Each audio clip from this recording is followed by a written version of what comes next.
नमस्कार दोस्तों, स्वागत है आपका प्रेप शॉट में। मैं अनुराग इकोनॉमिक्स की क्लासेस लेके आया हूँ।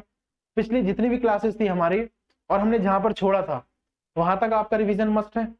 जहाँ तक हमने छोड़ा है पीपीसी तक हमने देखा था, ग्राफ तक।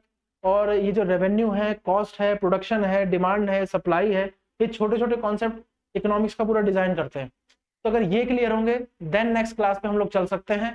पूरे क्लियर मतलब कहने का मतलब है कॉन्सेप्ट हमें क्लियर हो, बाकी क्वेश्चन तो उसी से बन के आएंगे।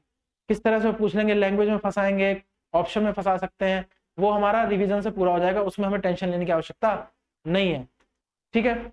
और जो कर्व थे, कर्व से हमें पहचानना था कि रिजल्ट क्या निकल रहा है। डिमांड का हमने कर्व बनाया था, सप्लाई का बनाया था अलग अलग।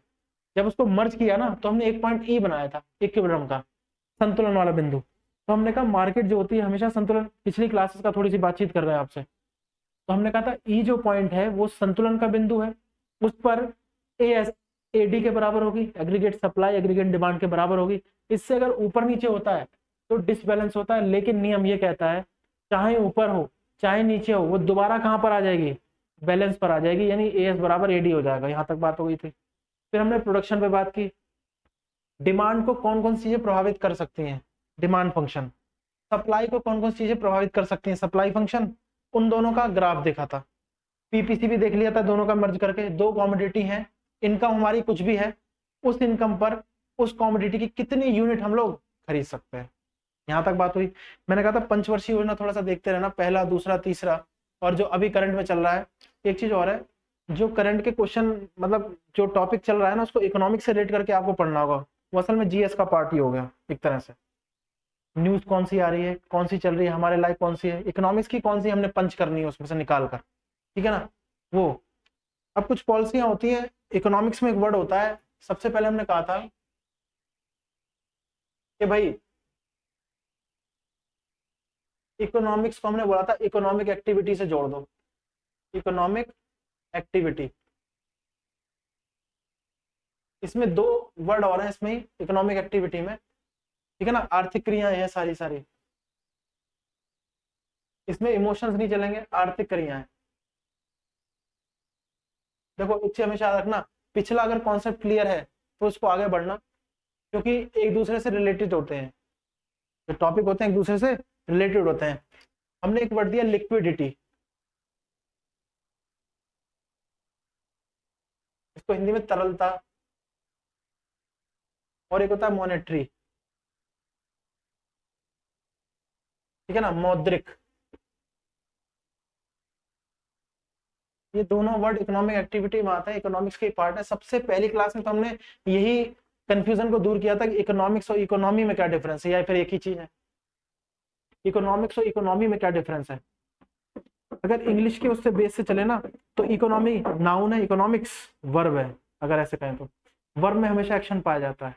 नाउन संज्ञा, हमारे आसपास जो भी वर्ड है ना, हमारे आसपास जो भी दिख रहा है वो नाउन है ना।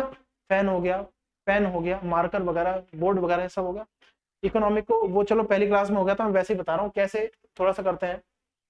हमने कहा था इकोनॉमी, ये नाउन बोल दिया हमने, संज्ञा, ये एक नाम है इकोनॉमी। ठीक है ना। इकोनॉमिक्स वर्ब है, इकोनॉमिक्स वर्ब है।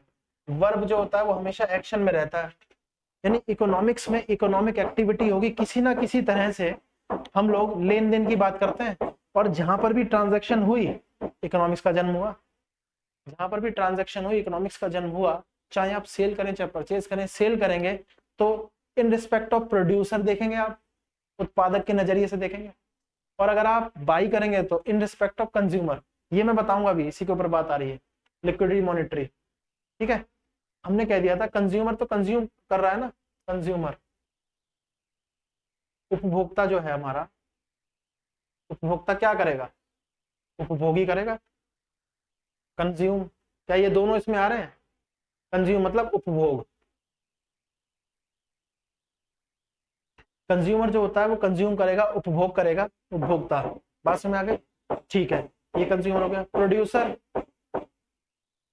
प्रोड्यूसर उत्पादक, प्रोडक्शन करेगा।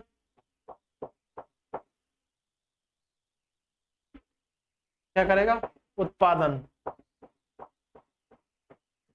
ठीक है, इन दोनों के ऑब्जेक्टिव अलग होंगे। इसका जो ऑब्जेक्टिव है वो क्या था, सेटिस्फेक्शन,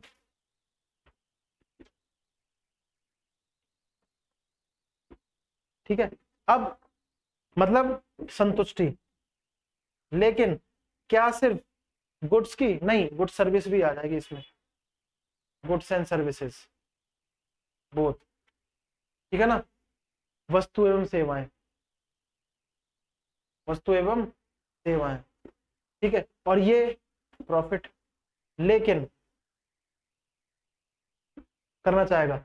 हमने कहा ये दोनों जो खेल है ना, आपस में जो खेला जाता है प्रोड्यूसर और कंज्यूमर का, यही मिलकर क्या बनाता है, मार्केट, ठीक है। तो कहने के इकोनॉमिक्स जो होता है ना, वो पूरा पूरा किस पर है, सारी एक्टिविटी किसकी बताई जा रही है, मार्केट, बाजार की, बाजार की, ठीक है ना। बाजार की सारी सारी गतिविधियां हैं, इस बाजार में कितने ही सारे कंज्यूमर, कितने ही सारे प्रोड्यूसर होंगे, वो रिटेल लेवल पर हों। एक दो चीजें और होती हैं इसमें, होलसेल मार्केट, रिटेल, उतना डिटेल में नहीं जाना है, एसएससी के लिए और वनडे एग्जाम वगैरह के लिए पढ़ रहे हैं तो नॉर्मल वहां तक टच करते हैं, और ज्यादा डीप में नहीं जाना है। तो उसमें ये होता है, रिटेल मतलब क्वांटिटी कम हो जाती है, होलसेल में क्वांटिटी बढ़ जाती है। अच्छा, अब इस पर जितना भी प्रोडक्शन हुआ है, जितना भी मार्केट में प्रोडक्शन हुआ है, होलसेल मार्केट में, ठीक है ना, जितना भी मनी जनरेट हुआ है, जितना भी पैसा जनरेट हुआ है, उसका कंट्रोल अगर बाजार के पास है, दो तरह से देखा जाता है, उसका कंट्रोल या तो बाजार के पास है, या क्या कर रही है, सरकार अपने हाथ में ले रही है, अगर उसका कंट्रोल बढ़ जाता है या कम हो जाता है, ठीक है। तो मार्केट में दो तरह से कंट्रोल होगा, कंज्यूमर तो कंज्यूम करता ही रहेगा गुड्स एंड सर्विसेज, प्रोड्यूसर उसके हिसाब से बनाता रहेगा, ये कभी भी घट बढ़ सकते हैं, ठीक है ना।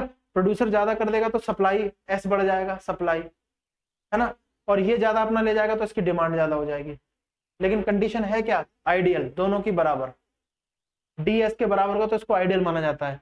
लेकिन ये अपने ऊपर भी जा सकती है, अपने नीचे भी जा सकती है, सारा पैसा मार्केट में पड़ा हुआ है। अब इसको कंट्रोल कौन करेगा, हम लोगों का जो है ना, पूरा पूरा इकोनॉमिक्स का जो भी चिट्ठा है, वो इसका कंट्रोलेशन जो होता है वो एक तरफ सरकार कर रही है, लेकिन खाली सरकार नहीं कर पाएगी, सरकार ने अपनी संस्था बनाई हुई है, ठीक है ना, बैंक के रूप में। जो सबसे बड़ा बैंक है, पूरे सारे सिस्टम, बैंक के सिस्टम को रेगुलेट करता है, वो क्या है, आरबीआई, क्या है, आरबीआई, ठीक है ना, रिजर्व बैंक ऑफ इंडिया है। 1 अप्रैल 1935 में खुला था कलकत्ता ब्रांच से, उसके बाद वो पूरे इंडिया में फैल गया। तो पूरा रेगुलेशन कौन कर रहा है, सेंट्रल बैंक जो होते हैं ना, central bank, banks of bank, बैंकों का बैंक जो है वो आरबीआई है। सरकार ने कहा ठीक है, पैसे के हिसाब से प्रोडक्शन नहीं है, पैसे के हिसाब से डिमांड पूरी नहीं हो रही है, डिमांड शॉर्ट है या सप्लाई शॉर्ट है या दोनों ज्यादा है, इसको कंट्रोल किया जाएगा। तो एक पॉलिसी बनाई जाए, पॉलिसी, योजना, है ना, कोई पॉलिसी बनाई जाए। तो पैसे से रिलेटेड जो पॉलिसी है उसको क्या बोला गया, मॉनेटरी पॉलिसी। ये जो मॉनेटरी वर्ड दिया था, ये समझाने के लिए इतना लिखा है, ठीक है, हौच पौच ना हो जाए, इसमें कुछ टॉपिक पुराने भी आपके रिवाइज हो गए। मैं कह रहा हूँ मॉनेटरी जो लिखा ना, मौद्रिक, ये सरकार बनाती है मौद्रिक नीति, किस वजह से, महंगाई ना बढ़ जाए, महंगाई ना बढ़ जाए ना, इन्फ्लेशन, ठीक है ना, स्टैगफ्लेशन, रिसेशन, ये तीन चीजें होती हैं। रिसेशन आया था ना 2008 में, तो कहने का मतलब है पूरी स्टॉक मार्केट डाउन हो गई थी और सारे के सारे शेयर क्या होते हैं, उसके प्राइस घट गए थे, वैल्यू उसकी उतनी थी, 100 रुपए पे लिया गया, 10 रुपए पे आ गया था, एकदम धड़ाम से पूरा नीचे, क्यों, क्रैश हो गई मार्केट। अब मार्केट क्रैश हो गई, बोलने में बड़ा अच्छा लगता है, होता क्या है, ये देखने वाली बात है। सब चीजें कनेक्ट है यहाँ पर ना, अकाउंटेंसी एक है, जो कॉमर्स स्ट्रीम लेते हैं बच्चे, वो भी यहाँ से कनेक्ट है, स्टॉक मार्केट का भी पूरा यहाँ से कनेक्ट है, इकोनॉमिक्स से, तीनों लिंक हो गए। तो हमने कहा मार्केट में पैसे की जो भी लेन देन है उसको रेगुलेट करने के लिए सरकार आती है सामने, सरकार कहती है अब ये जो पॉलिसी है वो हम बनाएंगे, उस पॉलिसी को बोलते हैं मॉनेटरी पॉलिसी। क्या बोलते हैं, मॉनेटरी पॉलिसी। हो गया, स्क्रीनशॉट ले लेना, नोट कर लेना, एज पर योर विश, लिख लो तो ज्यादा अच्छा है पॉज करके, ये मत कहना पॉज करके लिखेंगे नहीं या नोट नहीं करेंगे, ठीक है, हो गया ना। चलो ये होता है। अब हमने दो वर्ड दिए थे, लिक्विडिटी और मॉनेटरी। पहले मॉनेटरी बताया, लिक्विडिटी क्यों नहीं बताया, देखो लिक्विडिटी मॉनेटरी का बहुत छोटा सा पार्ट है, जो लिक्विडिटी है ना वो मॉनेटरी का बहुत छोटा सा पार्ट है, सॉरी छोटा सा पार्ट है। जैसे इकोनॉमिक्स इकोनॉमी का छोटा पार्ट है। सरकार ने कहा कि भाई ठीक है, पैसा है, डिमांड नहीं है, क्योंकि सप्लाई होती जा रही है ना। सप्लाई है, पैसा है, सप्लाई होती जा रही है, डिमांड ही नहीं है, या डिमांड है, सप्लाई नहीं हो पा रही है, ठीक है ना।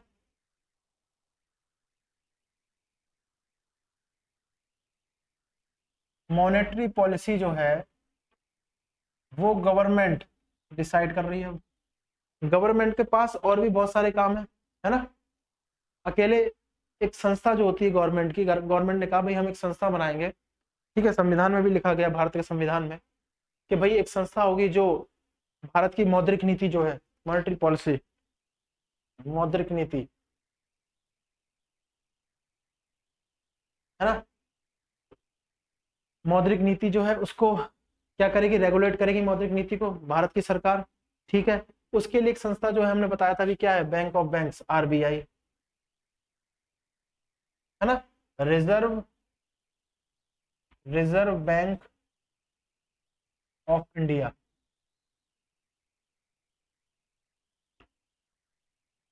क्या करती है, रेगुलेट करती है मॉनेटरी पॉलिसी, हमने तो बताई भी मॉनेटरी पॉलिसी को रेगुलेट करेगी, ठीक है, बैलेंस बनाएगी, और इशू ऑफ करेंसी नोट, है ना, सिक्के करती है क्या, नहीं सिक्के नहीं करती, दो काम कर देगी, इसके दो फंक्शन हो जाएंगे आरबीआई के।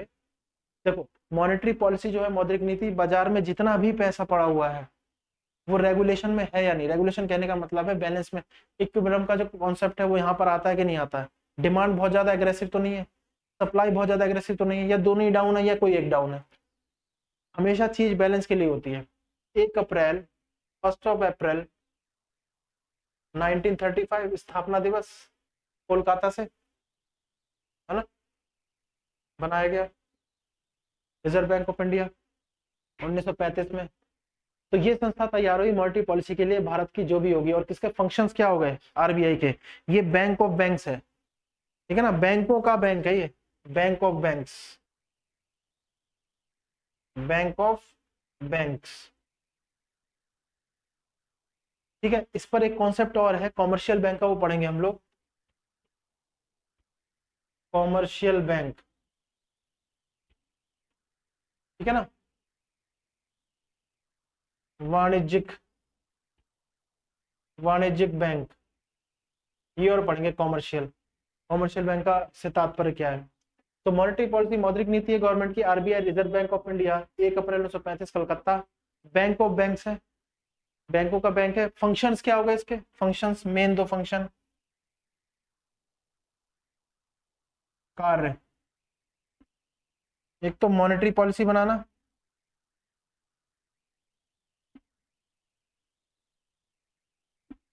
मॉनेटरी पॉलिसी, और इशू ऑफ करेंसी नोट, एक तो मौद्रिक नीति है,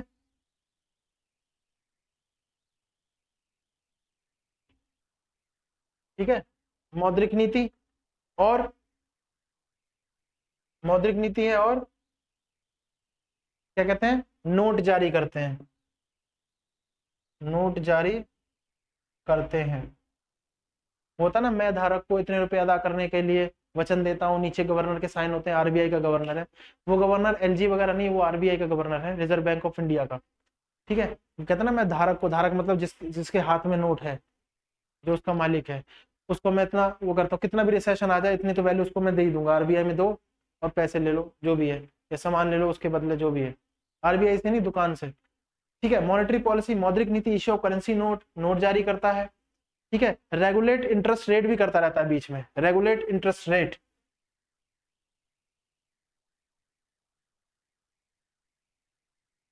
रेगुलेट इंटरेस्ट रेट, ब्याज दर को नियंत्रित करता है, ब्याज दर को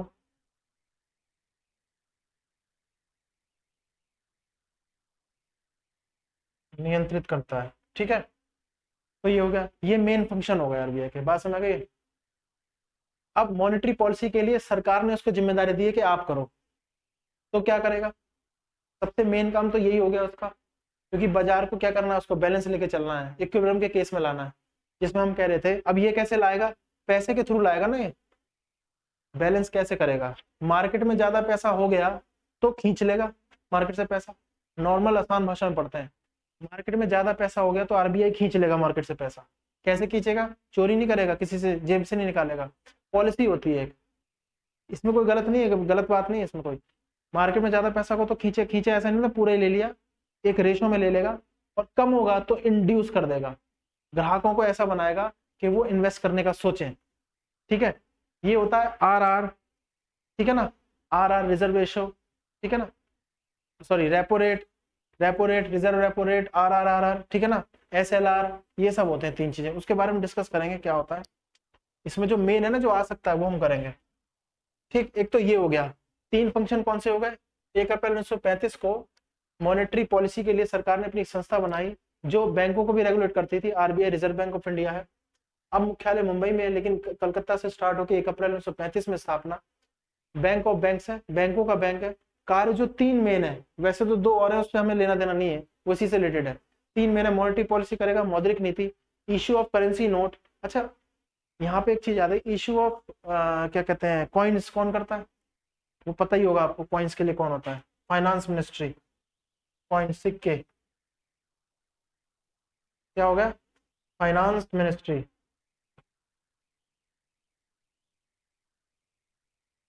फाइनेंस मिनिस्ट्री क्या होता है, वित्त मंत्रालय, वित्त मंत्रालय करेगा। बात में आ गई, ये हो गया। तो नोट तो यही जारी करेगा, सबसे पहला जो करेंसी का जो नोट होता है ना, सीरियल वाइज जो नोट होता है, 001 012 जो नीचे सीरीज दे रखी है, वो यही करता है। अभी आपको करंट के आरबीआई गवर्नर बताने, मतलब याद करने हैं, गवर्नर याद कर लेना करंट के कम से कम 5, ठीक है ना, आरबीआई के गवर्नर, आरबीआई के गवर्नर, ठीक है ये।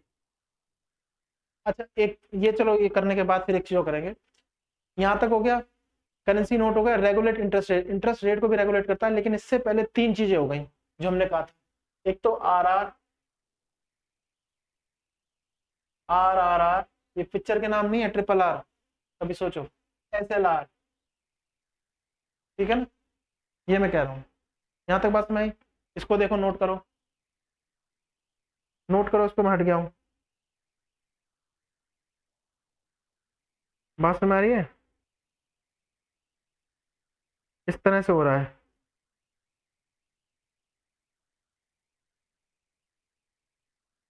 ठीक, अब सुनो, तो क्या हो गया, ये तो पूरी पॉलिसी तैयार हो गई, लेकिन खाली आरबीआई क्या ऐसा करेगा, जब आरबीआई में हम अपने पैसे जमा नहीं कर सकते, ठीक है, हमारा कोई इंटरेक्शन नहीं है, तो उसका हमसे कैसे इंटरेक्शन है, उसका इंटरेक्शन बिल्कुल ऐसे ही है, हमारा जिससे इंटरेक्शन है ना, जिस बैंक से, उसका इंटरेक्शन आरबीआई से है। आरबीआई डायरेक्ट हमसे बात नहीं करता, लेकिन उसके थ्रू बात कर लेता है। इसको नोट कर लिया होगा, मैं हट गया था, ठीक है, पॉज करके लिख लेना, स्क्रीनशॉट ले लेना, एज पर योर विश, इसको हटा रहे हैं, ठीक है, ये लिखा रहने देते हैं। अब मैं आपसे एक चीज कह रहा हूं कि आरबीआई जो है उसका सीधा सीधा जो लिंक है वो हमसे नहीं है, इनडायरेक्टली तो है, इनडायरेक्टली तो है। पॉइंट्स याद रखना, फाइनेंस मिनिस्ट्री इशू करती है, और सिक्के जो होंगे, करेंसी नोट जो होंगे ना, कोई भी करेंसी नोट, वो कौन करेगा, वो आरबीआई करेगा, और आरबीआई के गवर्नर के साइन भी होते हैं। ठीक, हमने कहा कि भाई आरबीआई जो है वो डायरेक्ट हमसे बात नहीं कर रहा है, आरबीआई जो बड़ा बैंक है, तो किससे कर रहा है, कॉमर्शियल बैंक से, कॉमर्शियल बैंक, हमने भी कहा था वाणिज्यिक बैंक, वाणिज्यिक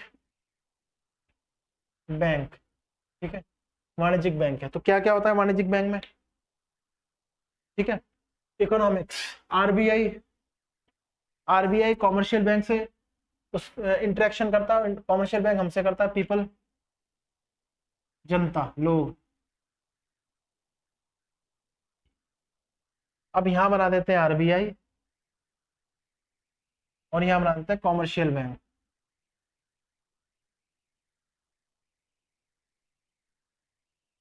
ठीक है, वाणिज्यिक बैंक, वाणिज्यिक बैंक, और ये तो आरबीआई है ही, बात समझ आ रही है। जैसे कि हमें आवश्यकता होती है ना पैसे की, आपको जान के हैरानी होगी, ऐसे ही बैंक को भी आवश्यकता हो जाती है पैसे की। पैसे की जरूरत सबको है, कोई ऐसा नहीं जो कह दे मेरे को पैसे की जरूरत नहीं है ना। और हम इकोनॉमिक्स पढ़ रहे हैं तो उसमें तो पैसा आएगा ही, मनी आएगी, मनी से इकोनॉमिक्स है। अब उसकी स्कैरिसिटी हो जाती है या उसकी सरप्लस हो जाता है उसका, तो वो बैलेंस हो जाता है, उससे मतलब नहीं, हमें मतलब है मॉनेटरी से। क्या होता है, कॉमर्शियल बैंक के पास जो जमा होता है ना लोगों का, खर्चे निकालने के लिए उसको कुछ पैसा आरबीआई से लेना पड़ता है, कुछ पैसा आरबीआई से लेना पड़ता है। अब पैसा लेगा तो आरबीआई पैसा ऐसे नहीं दे देगा, आरबीआई क्या कोई भी नहीं देता ऐसे पैसा। कॉमर्शियल बैंक के जो भी रोजमर्रा के जो भी काम है ना, डेली बेसिस पे जो भी काम है, खर्चे वगैरह हैं, वो सब निकलने के बाद फिर भी उसको कुछ जरूरत पड़ जाती है, ठीक है ना, जैसे हमें पड़ जाती है, तो वो कुछ पैसे डिमांड करता है आरबीआई से। वो कहता है भैया पैसे चाहिए, आरबीआई ने कहा मिल जाएंगे, पैसे क्यों नहीं मिलेंगे, ठीक है, हमारा तो बैंक का ही काम है, पैसे तो है ही हमारे पास, दे देंगे, ठीक है। लेकिन उन्होंने कहा इंटरेस्ट चार्ज होगा आप पर। क्या होगा, इंटरेस्ट, इंटरेस्ट चार्ज होगा, ब्याज लगेगा, मैं आपको पैसा दे दूंगा। आरबीआई ने मनी दे दी इनको, मनी, पैसा, किसको, कॉमर्शियल बैंक को पैसा दे दिया, लेकिन क्या चार्ज कर दिया, ब्याज, ठीक है। पैसा देने के बाद क्या कर दिया इन्होंने, ब्याज चार्ज कर दिया। जिस रेशो में पैसा दिया जाता है ना, उसको क्या बोलते हैं, रेपो रेट, रेपो रेट है, रेपो रेट, पास में ये रेपो रेट। देखो इसको मैं क्या कह रहा हूं, नहीं समझ में आया, हट गए हैं, क्या होता है ये, रेपो रेट, बात समझ आ रही है, ये होता है रेपो रेट,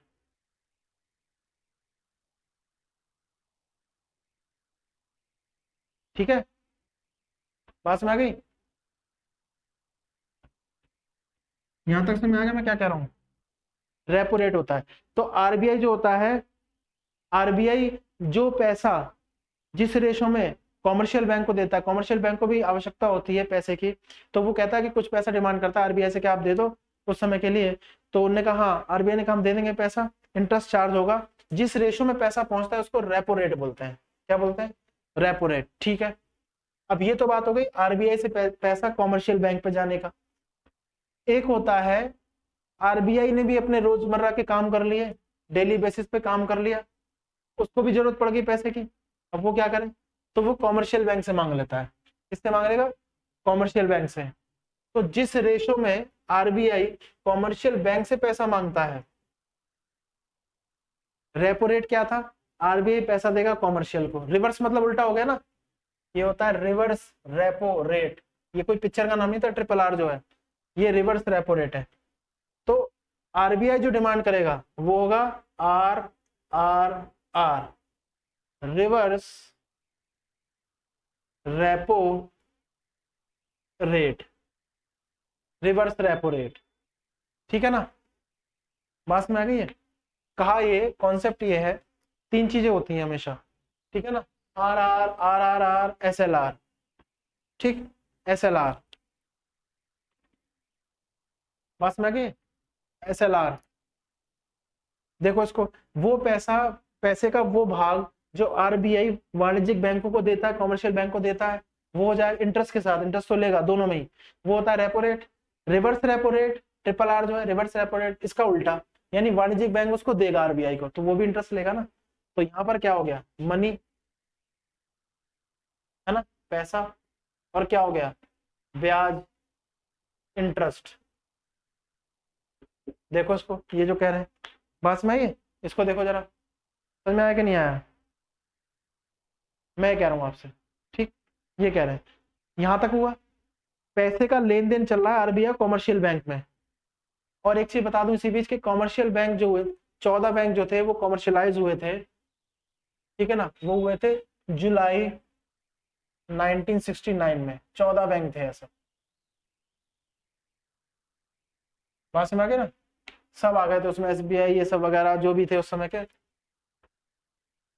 सारे बैंक आ गए थे, कॉमर्शियलाइज हो गए थे। कॉमर्शियलाइज मतलब क्यों हो गए, पॉलिसी पूरी चलानी है, इसको देखो, बात समझ आई कि नहीं आई, क्या कह रहे हैं, है ना, कॉमर्शियलाइज हो गए थे।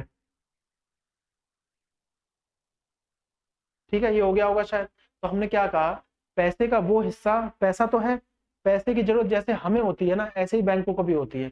यदि कॉमर्शियल बैंक को आवश्यकता पड़ जाए, रोजमर्रा के काम सारे कर लिए, लेकिन फिर भी आवश्यकता पड़ रही है, तो किससे मांगेगा? पैसा किसके पास है?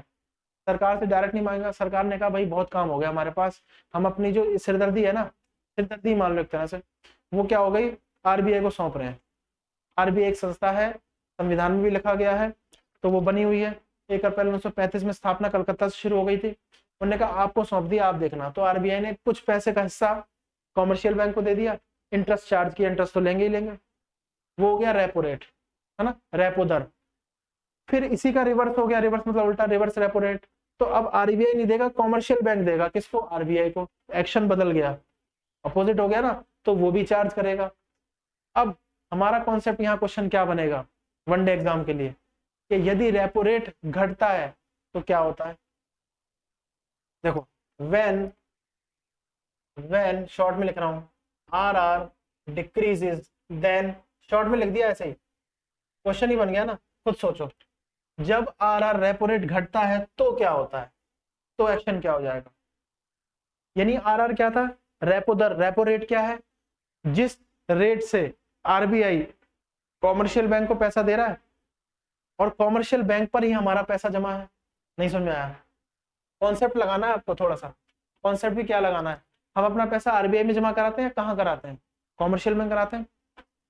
जो पैसा आरबीआई ने कॉमर्शियल बैंक को दिया है, जिसको रेपो रेट बोलते हैं, उस पर ब्याज अगर बढ़ेगा तो हमारे पैसे पे भी ब्याज बढ़ेगा, है ना, हमारे पैसे पे भी ब्याज बढ़ेगा। अच्छा ये ध्यान रखना, कौन से पर? हमारे अकाउंट पर नहीं, हम अगर लोन लेंगे उस पर। नहीं समझ में आया? अगर हम लोन, क्योंकि कॉमर्शियल बैंक ने भी तो लोन ही लिया है, बात में आ रही है? कॉमर्शियल बैंक को जो जरूरत थी, उसने कहा हमें जरूरत है, हमें लोन दे दो, एक तरह से लोन ही हुआ। अब आप कहोगे आपने कहा था इकोनॉमिक्स में ये इमोशन नहीं चल रहे, लोन की बात नहीं आएगी, हमेशा कैश में बात होगी। ठीक है, बात कैश की ही है, इन फ्यूचर कैश हो जाएगा, वो डूबा हुआ पैसा नहीं है। तो कॉमर्शियल बैंक ने क्या करा, ये लोन ही है एक तरह का। क्या है? लोन, ऋण। ये भी लोन ही है आरबीआई का, ये भी ऋण है। ठीक है, तो आरबीआई ने जिस इंटरेस्ट के साथ कॉमर्शियल बैंक को पैसा दिया, अगर वो बढ़ जाएगा ना, तो हमारा भी इंटरेस्ट क्या हो जाएगा, बढ़ जाएगा लोन पर। तो ये हमारा नुकसान है कि फायदा? ये हमारा नुकसान है। बस में तो क्या होगा, ब्याज दरें बढ़ जाएंगी, ब्याज दरें बढ़ जाएंगी। नहीं समझ में आया?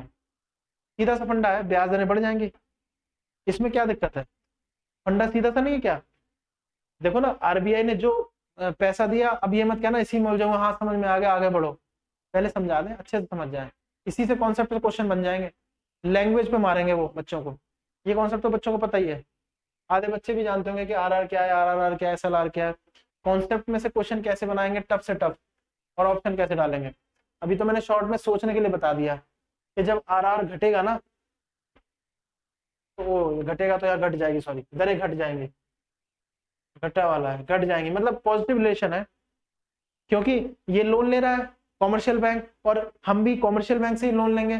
जब उसको भी ज्यादा पैसा देना पड़ रहा है, तो हमें भी ज्यादा पैसा देना पड़ेगा कॉमर्शियल बैंक को, तो हमारा वो क्या हो जाएगा, लोन महंगा हो जाएगा। तो इसको ऐसे ही बोल सकते हैं, या तो ये बोल दो, या बोल दो ऋण महंगा हो जाएगा, ऋण महंगा हो जाएगा। ये कब कर सकती है? अब ये सोचने वाली बात है, कब हो सकता है, सोचो इसको। अब ये सोचने वाली बात है, कब होगा, सोचो एक बार, कब हो सकता है? ये तब होगा जब मार्केट में पैसा क्या होगा, ज्यादा होगा। ठीक है, मार्केट में पैसा ज्यादा होगा, तो मार्केट से थोड़ा सा पैसा खींचने के लिए, रेगुलेट करने के लिए, क्योंकि रेगुलेट करने के लिए क्या करेगा, आरबीआई इंटरेस्ट रेट थोड़ा सा बढ़ा देगा, और कॉमर्शियल बैंक कुछ कह भी नहीं सकते। क्यों? क्योंकि संविधान में लिखा हुआ है, ये भी याद रखना, इसका भी कुछ टारगेट होता है। ये नहीं एकदम से 10-20% बढ़ा दिया, नहीं, कुछ मार्जिन 1-8% का होता है, पॉइंट परसेंटेज का कुछ होता है। तो आरबीआई ने क्या किया, कॉमर्शियल बैंक पे क्या कर दिया, इंटरेस्ट रेट बढ़ा दिया। आरबीआई ने कॉमर्शियल बैंक पे इंटरेस्ट रेट बढ़ा दिया। ठीक है, इंटरेस्ट रेट बढ़ गया तो ऋण महंगा हो गया, या ब्याज दरें क्या हो जाएंगी, ये इसके हिसाब से है। ठीक है ना, मैं ऐसे कर देता हूं, अब ये दोनों के लिए सही हो गया, बढ़ गई ना, तो ये भी दरें क्या हो गई, बढ़ गई। ठीक है, ये बात समझ आ गई। आरआर बढ़ जाएगा तो क्या हो जाएगी, ब्याज दरें बढ़ जाएंगी या ऋण महंगा हो जाएगा, दोनों चीजें। मॉनेटरी पॉलिसी में आ रहा है, जब मार्केट के पास पैसा ज्यादा होगा, जब मार्केट के पास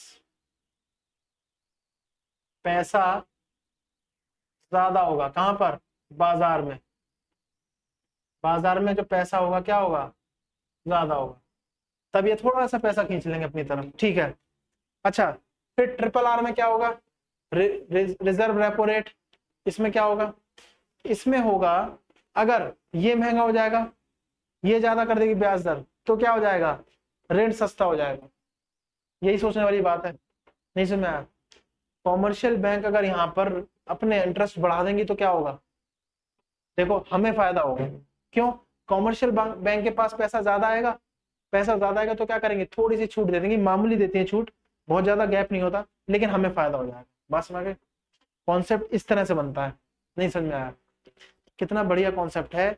आरबीआई देखो रेगुलेट हो रहा है, पैसा नहीं हो रहा रेगुलेट, आरबीआई के आरबीआई कॉमर्शियल बैंक के पास पैसा नहीं था, आरबीआई से मांगा, उसने कहा ठीक है पैसा ले लो, दे देंगे, इंटरेस्ट रेट हो जाएगा, मैंने कहा ठीक है कोई बात, लेकिन यहाँ इंटरेस्ट रेट बढ़ेगा, ब्याज दर बढ़ेगी, तो हमारा ऋण महंगा होगा। एक पैसा कॉमर्शियल बैंक आरबीआई को दे देगा, है ना, वो क्या होगा, उसमें क्या होगा, अगर इसका इंटरेस्ट बढ़ गया, देखो मैं कह रहा हूं यहाँ पे देखो, इसको हटा देते हैं, जगह बन जाएगी। ठीक है, अगर ट्रिपल आर जो है ना, पिक्चर ये है ट्रिपल आर, ये अपना इंटरेस्ट रेट, इसमें इंटरेस्ट रेट बढ़ जाता है, तो क्या होगा, ब्याज की दर बढ़ जाती है, तो उसका उल्टा होगा ना, रिवर्स है, तो ब्याज दरें घट जाएंगी हमारी, हम लोगों की ब्याज दर घट जाएगी, इंटरेस्ट रेट घट जाएगा, क्या हो जाएगा, घट जाएगा। और दूसरा क्या होगा, जो ऋण ये जो है ना ऋण, जो ऋण है वो क्या हो जाएगा, सस्ता हो जाएगा, सस्ता हो जाएगा। ये रहा, बात समझ आ गई, ये हो जाएगा, देखो ना इसका उल्टा हो गया। ये समझ आया कि नहीं आया सब कॉन्सेप्ट, बहुत बढ़िया है, एक बार और समझा देंगे, पहले एसएलआर और देख लेते हैं। अब एसएलआर क्या है, एसएलआर ये क्या है, देखो यहां पर आर लगा ना, ये रेशो ही है,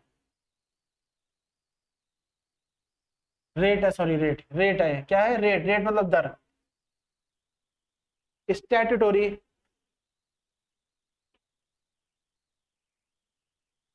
लिक्विडिटी रेशो,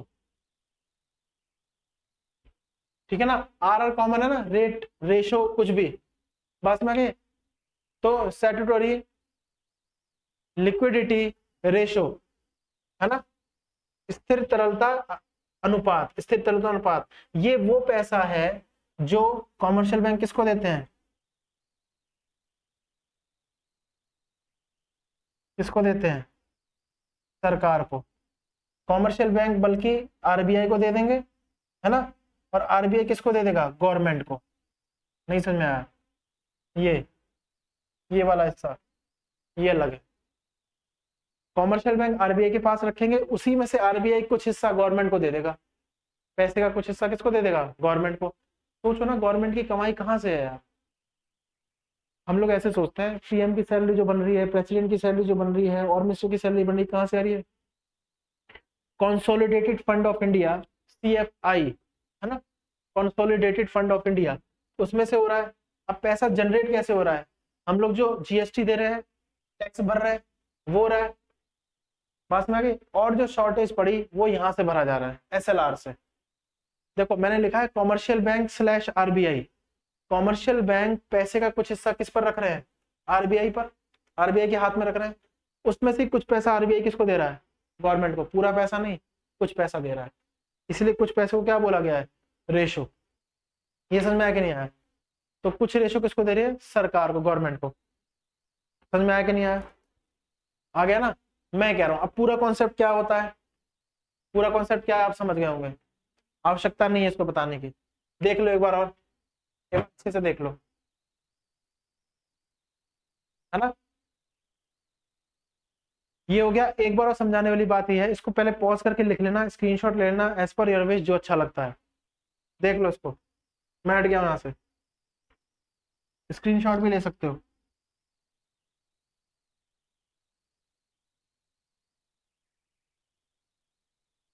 मैं ये कह रहा हूँ आपसे कि भाई ये तो आरबीआई के काम हो गए। आरबीआई को काम किसने सौंपा था? गवर्नमेंट ने, है ना।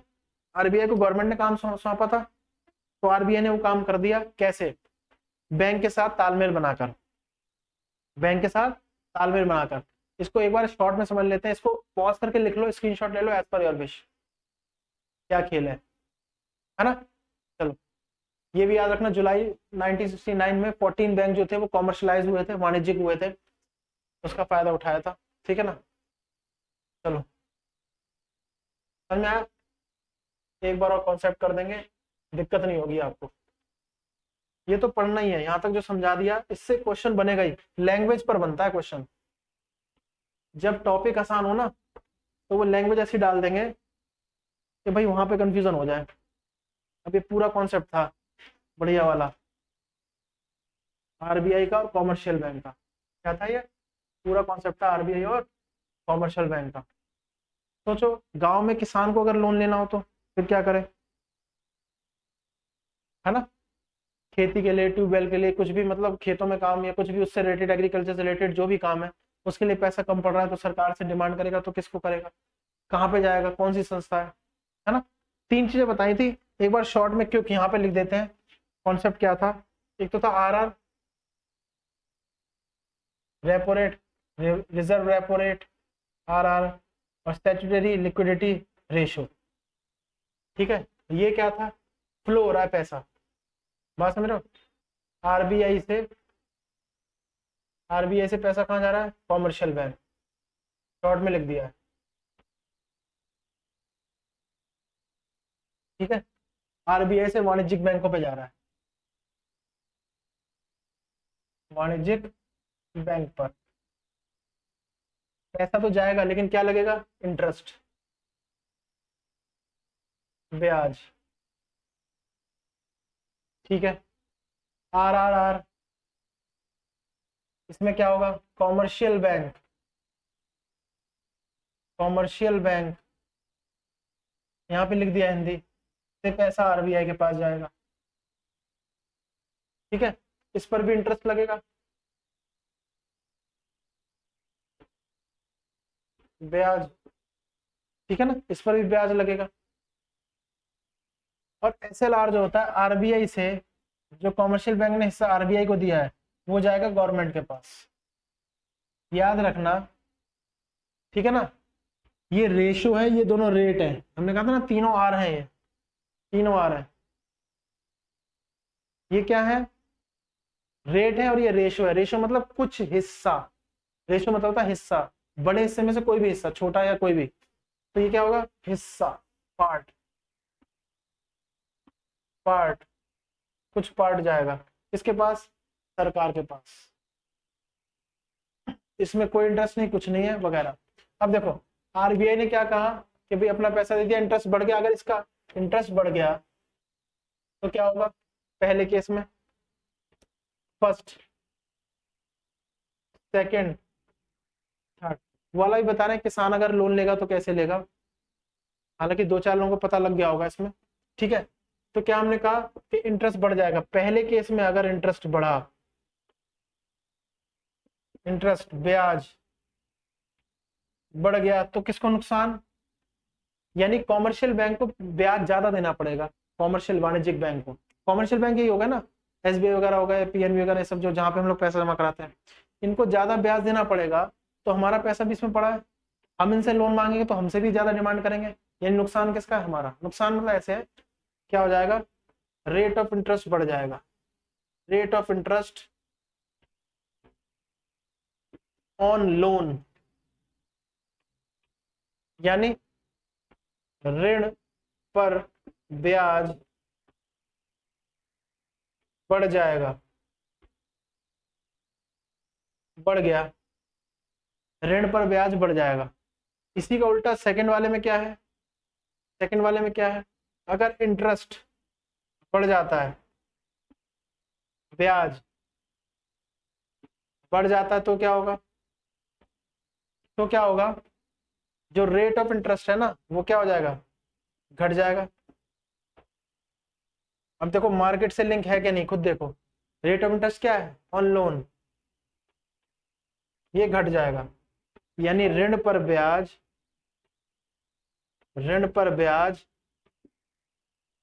घट जाएगा, घट जाएगा।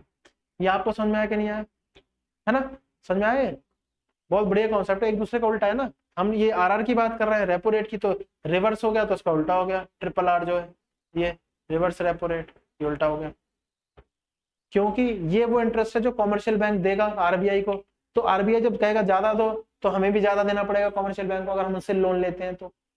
ये क्या है, ये कॉमर्शियल बैंक आरबीआई से लेगा, अगर ये बढ़ जाएगा तो हमारा घटा सकता है वो, है ना।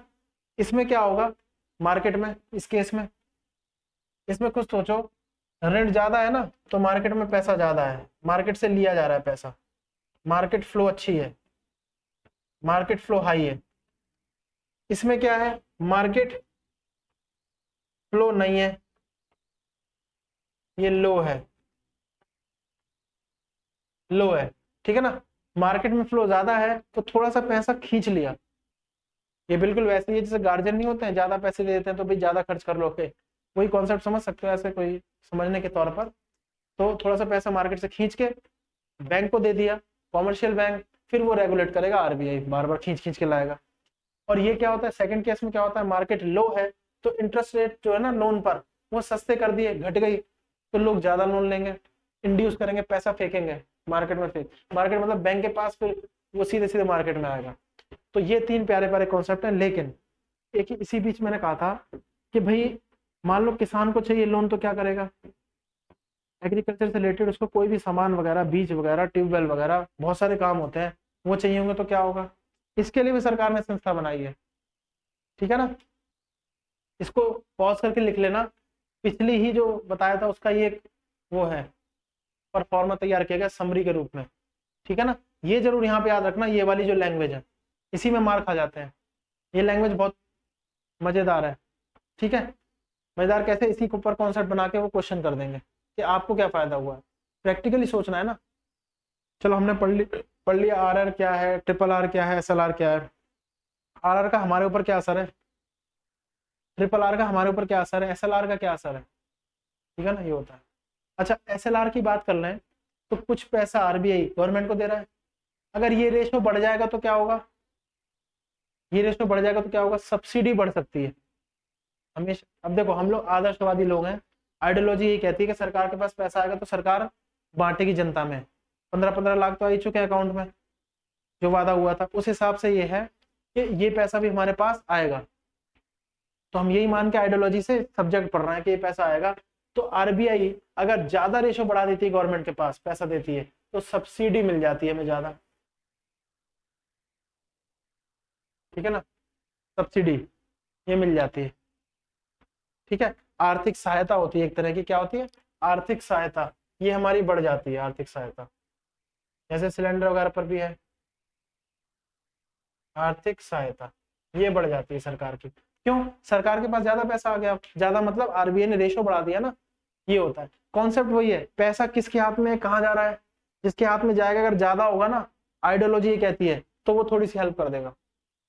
आरबीआई के पास ज्यादा था, ठीक है ना, आरबीआई के पास ज्यादा था तो वो थोड़ा सा किसको दे रहा है, कॉमर्शियल बैंक को, कॉमर्शियल बैंक को दे रहा है तो उससे रेट ऑफ इंटरेस्ट मांग रहा है, अगर ज्यादा मांग रहा है तो हमारे ऊपर असर आएगा सीधा, ठीक है। कॉमर्शियल बैंक के पास ज्यादा हो गया, आरबीआई को दे दिया, कोई ज्यादा नहीं रखेगा, बैलेंस बना के रखेगा, आरबीआई को दे दिया तो वो उससे इंटरेस्ट मांग रहा है, अगर वहां पे वो इंटरेस्ट ज्यादा मांग रहा है तो हमारा फायदा, लोन लेने में फायदा, ठीक है। तो हम कह सकते हैं क्या कि अगर आर बढ़ जाएगा, इंटरेस्ट रेट बढ़ जाएगा, इसका ब्याज की दरें जो होती है ना वो क्या हो जाएंगी, घट जाएंगी, तो सीधे से फायदा किसका है, कंज्यूमर का। अगर इस पर इंटरेस्ट रेट बढ़ जाता है तो किसका फायदा है, सीधे सीधे कंज्यूमर बेनिफिट,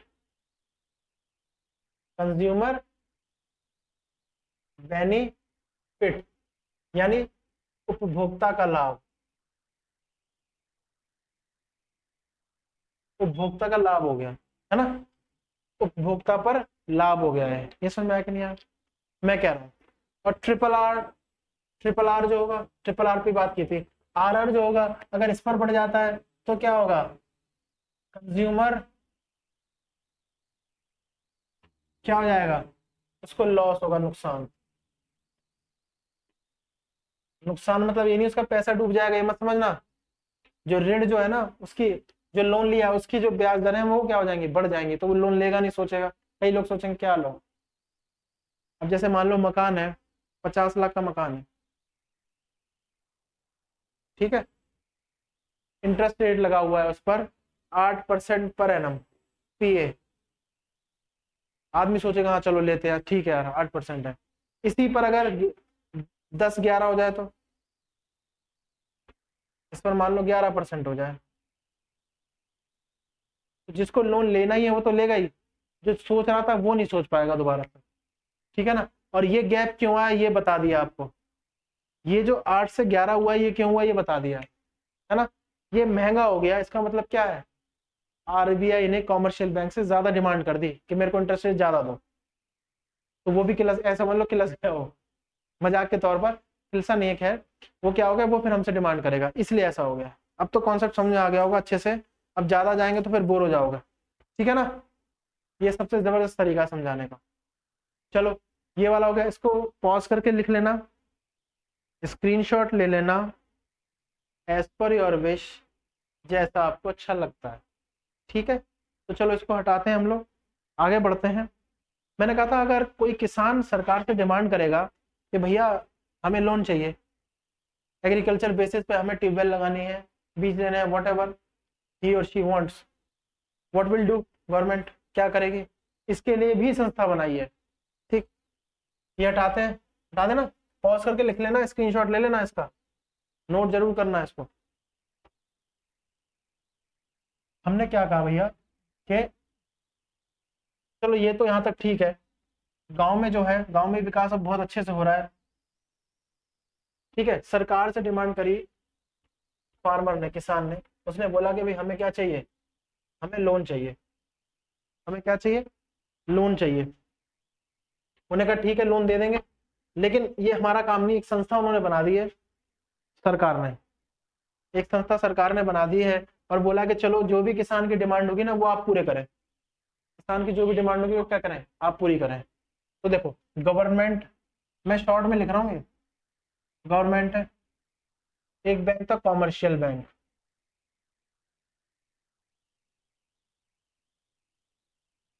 कॉमर्शियल बैंक, वाणिज्यिक बैंक,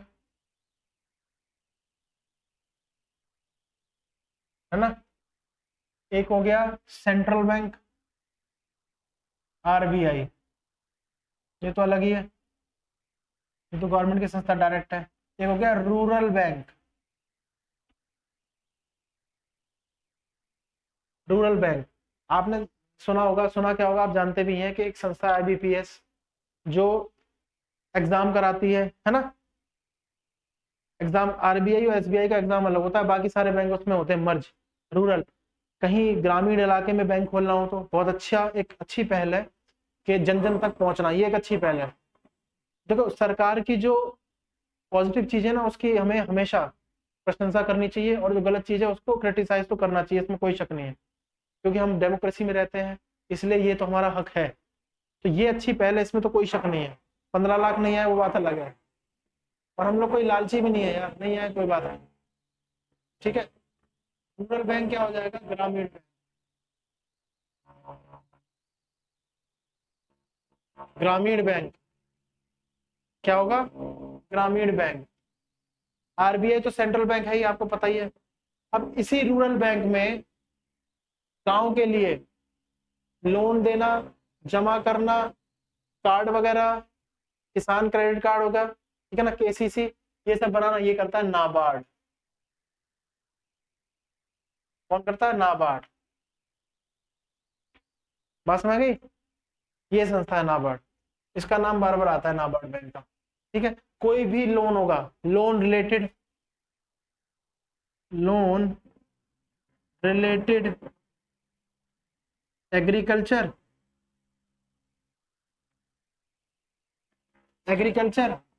और एग्रीकल्चर एक्टिविटीज।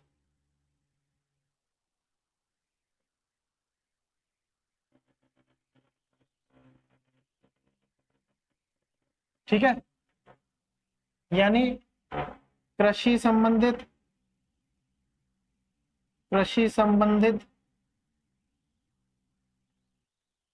कोई ऋण या कृषि कार्य संबंधित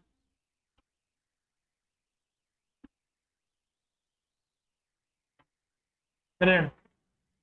ठीक है, ये नाबार्ड करता है। ठीक है, इसका हमने बता ही दिया था।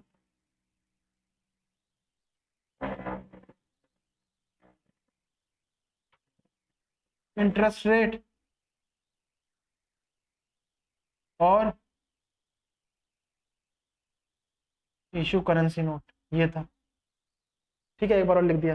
तो ये हो गया rural bank, NABARD, loan related to agriculture activities, ये कृषि संबंधित कोई ऋण या कृषि कार्य संबंधित ऋण किसी प्रकार का हो, नाबार्ड करेगी। 1985 बनी सरकार की संस्था है, उन्होंने ये काम इसको सौंप दिया है। देखो डिवाइड, जब काम का विभाजन हो जाता है ना, डिवीजन ऑफ पावर हो जाता है, बहुत जरूरी है डेमोक्रेसी में, तो डिस्प्यूट होने की संभावना, झगड़े होने की संभावना कम रहती है, हौच पौच चीजें नहीं होती है, मिलती नहीं एक दूसरे में। ठीक है, इसलिए ये काम रूरल वाला रूरल को सौंप दिया। मैंने बताया ना आपको, आईबीपीएस संस्था है, जो कुछ 19-20 जो भी बैंक हैं बढ़िया बढ़िया बड़े बड़े, एसबीआई और आरबीआई को छोड़ के वो अलग एग्जाम करवाते हैं इससे। ठीक, तो इसमें शामिल है, ये होता है। कॉमर्शियल बैंक में वही है, क्या करता है, लोन देता है, ऋण, और क्या करेगा, सेव करेगा पैसा, मतलब जमा करेगा। तो क्या बोलते हैं इसको, कैश डिपॉजिट, साथ ही विड्रॉल भी है।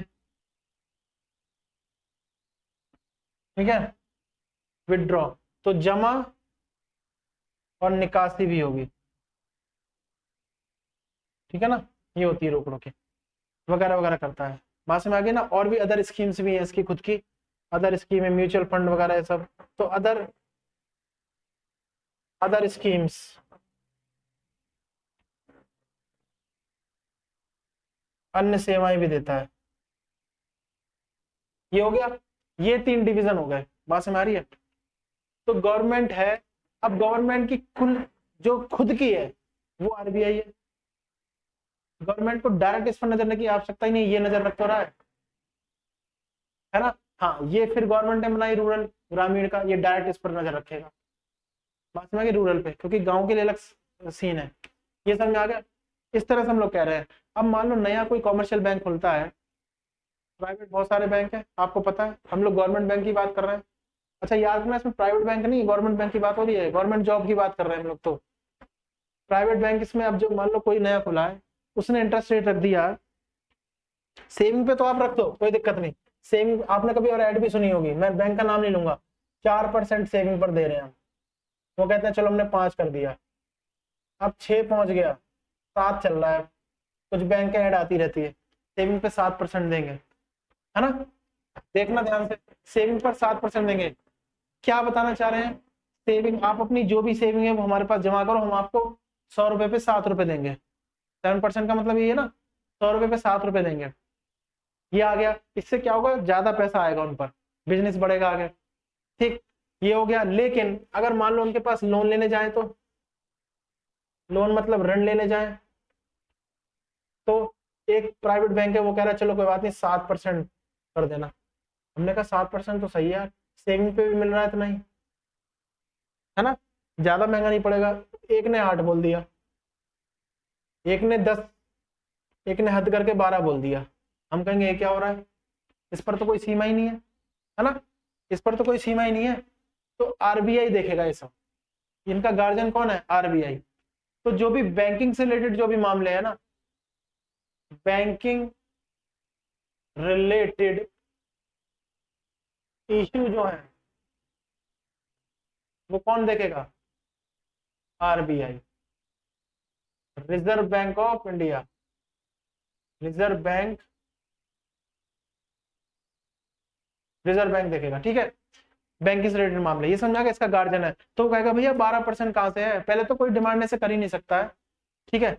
इसी को दूर करने के लिए आरबीआई था, ये नहीं होगा, वैल्यूएबल ही नहीं है, वैल्यूएबल ही नहीं है। हाँ, इस पर फिर क्या होता है, जैसे मान लो बैंकों का क्राइटेरिया होता है लोन लेने का, ये समझ आ गया आपको? पहले बताओ, ये समझ आ गया नहीं? ठीक है, इसको नोट करो पहले, पॉज करके, टाइम दे रहा हूं मैं, पॉज करके नोट करो।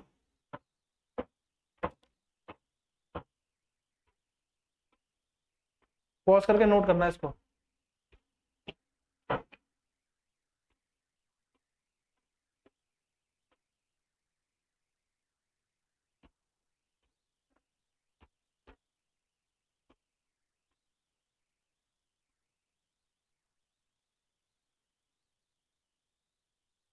ठीक है, अब हमने कहा ये लोन का हमने चक्कर समझाया कि ऐसे डिमांड नहीं कर सकता है क्योंकि आरबीआई की नजर में आएगा, फिर वो कहेगा कि 12% क्या है, तो लीगली इस पर क्या होता है, एक्शन होता है आरबीआई का। ऐसा कई बैंकों के साथ हो भी चुका है, नाम नहीं लेंगे, कोई फायदा नहीं है उससे। तो गवर्नमेंट, आरबीआई, रूरल बैंक, नाम लेने में क्या है, मैं तो ऐसे ही बता रहा हूँ आपको, केस आपको अपने मतलब की चीज देखनी है ना।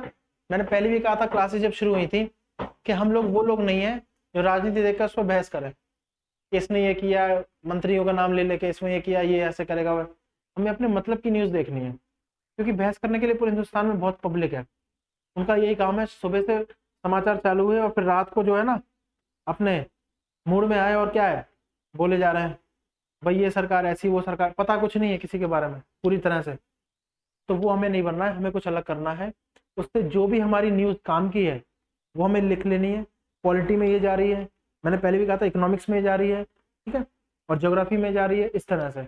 और अपने लिए पूरा सिलेबस तैयार कर लेना इससे अलग हटके, करंट से हम लोग टच में होंगे ना, क्योंकि वो उसमें आता है पेपर में। ये हो गया। अब चलो लोन की बात चलिए, तो लोन पर ही बात कर लेते हैं बड़े प्यार से, धीरे से। गवर्नमेंट का ये हो गया। अब हम कहें लोन कैसे लेना है, हमें इसको पॉज करके लेना, लिख लेना, स्क्रीनशॉट ले लेना, एज पर योर विश। मैं कहूँ लोन लेना है तो लोन दो तरह से ले सकते हैं, ये आपको पता है, पढ़ रखा है, इससे क्वेश्चन जो बनेगा ना वो देखने वाला है। लैंग्वेज पर मारते हैं, बार बार मैं कह रहा हूँ आपसे, लैंग्वेज पर आपको वो नहीं करना है, ठीक है। अब आप कहोगे इकोनॉमिक्स में आपने कहा था लोन, हो देखो लोन पे ही बात आ गई, मैंने कहा तो आएगी जो इन फ्यूचर क्या हो जाएगा, कैश, है ना। एनपीए समझते हो आप? एनपीए मैं क्या कह रहा हूँ, एनपीए समझ रहे हो? चलो उससे पहले एक टर्म बताता हूँ, एनपीए वैसे पता होगा, अब तो इतने सब होशियार हो ही गए। एनपीए, विजय माल्या का केस सुना है? किंगफिशर का मालिक जो था, 9,000 करोड़ रुपए उसने ले लिए थे, कोई पंजाब नेशनल बैंक वगैरह से, XYZ बैंक, उनसे ले लिए थे। फिर क्या हुआ, बैंकों ने ये समझ के दिया कि भाई हाँ ये पैसा हमारे पास आएगा, है ना, जो भी रेशो में हुआ, थोड़ा पैसा आया शुरुआत में, फिर पैसा जो है वो ब्लॉक हो गया। उस समय इंतजार किया गया, जो एग्रीमेंट था उस पर बात हुई, उस टाइम से ऊपर भी टाइम दिया गया लेकिन नहीं हुआ। और फिर वो क्या हुआ, लंदन चले गए, मौज लेने लगे वहां पे। सरकार ने फिर क्या किया, गवर्नमेंट ने उनकी जितनी प्रॉपर्टी जितनी हो सकती थी यहाँ पे, बाकी तो लंदन में है, वो सील करी गई, सीज कर दी। सीज करके क्या अपने कब्जे में ले ली कि जितना भी आ सके पैसा आ सके, क्योंकि जो 9,000 करोड़ था ना, 9,000 करोड़ CR, 9,000 करोड़ CR, ठीक है ना, CR मतलब करोड़, वो क्या बन गया था, non performing asset.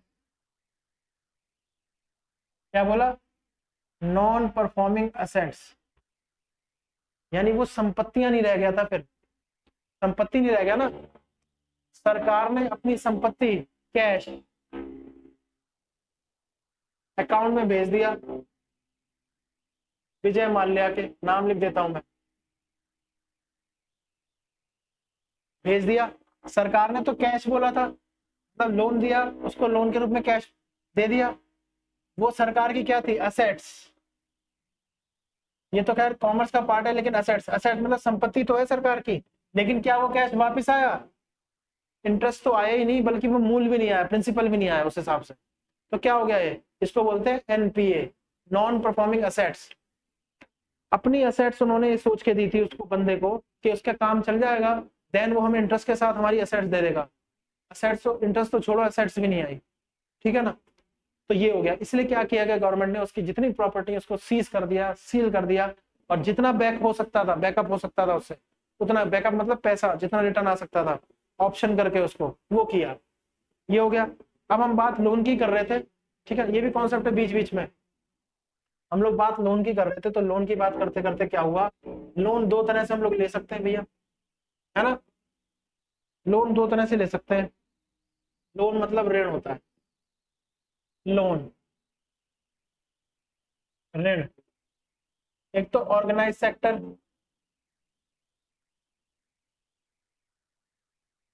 Organise sector, और एक अनऑर्गेनाइज सेक्टर।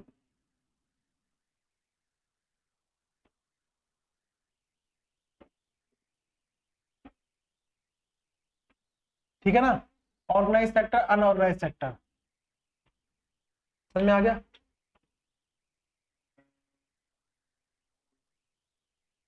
बात समझ गया, ऑर्गेनाइज सेक्टर, अनऑर्गेनाइज सेक्टर। ये देखो, इसको लोन ले सकते हैं। एक तो हमने लिया संगठित क्षेत्र से, संगठित क्षेत्र, और ये क्या हो गया, गैर संगठित क्षेत्र।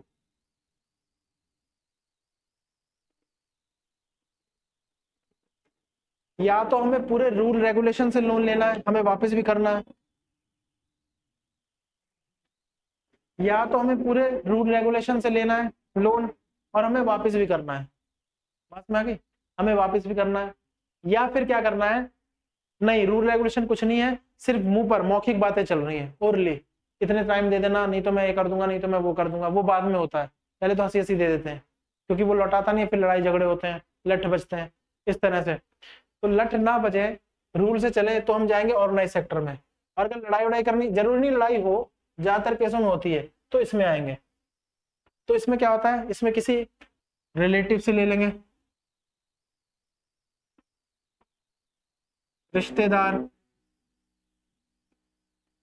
है ना, रिश्तेदार से ले लेंगे, या कोई नेबर,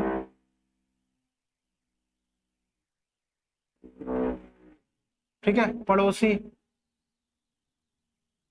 ईटीसी किसी से भी ले लेंगे यार, है ना, किससे भी ले लेंगे। बात समझ आ गई। कोई भी, चलो दोस्त लिख लो यार, दोस्त भी कई बार, दोस्ती भी इसमें आती है। फ्रेंड, दोस्त। अब ये मत कहना मिटा के लिखा है तो आपने भी दोस्त से ही लिया था, क्या लो इसलिए लिखा है, नहीं। गैर संगठित क्षेत्र होता है, ज्यादातर इसमें झगड़े इसलिए होते हैं, डिस्प्यूट इसलिए होते हैं क्योंकि कोई भी लिखावट में कुछ नहीं होता है, रूल रेगुलेशन नहीं होते हैं, कोई नियम कायदे कानून नहीं है। आपस में बात हुई, भाई मेरे को पैसा दे दे, कितना देना, इतना, चल इतने टाइम में दे दियो, इतने टाइम में लौटा दियो, ठीक है। नहीं हुआ, फिर डिमांड आती है कि भाई क्यों नहीं हो रहा है, ये हो रहा है, वो हो रहा है। ज्यादा टाइम हो जाए तो फिर वही बहस या फिर झगड़े, लड़ाई तक बात आ जाती है, मारपीट तक इतनी हो जाती है कि कई बार तो जान से हाथ धोना पड़ता है, ऐसा भी हो जाता है। तो ऑर्गेनाइज सेक्टर का फायदा क्या है, रूल रेगुलेशन चलता है, तो ये या तो बैंक देगा, है ना, बैंक में क्या आ जाएगा, कॉमर्स, कॉमर्शियल बैंक, बैंक में क्या आ जाएगा, कॉमर्शियल बैंक, कॉमर्शियल बैंक, इसको बोलेंगे वाणिज्यिक, वाणिज्यिक बैंक। एक आ जाएगा non banking, non banking organisation,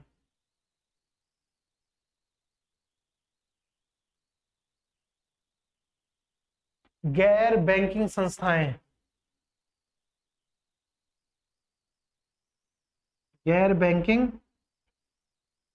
संस्थाएं, मतलब बैंक नहीं होगा लेकिन वो लोन देंगी, लोन में, लोन के केस में वो काम करती हुई है। लेकिन फायदा पता क्या है इसमें, इसका फायदा क्या है, फायदे बहुत सारे हैं, इसके रूल्स होंगे, इसकी टर्म कंडीशन होगी,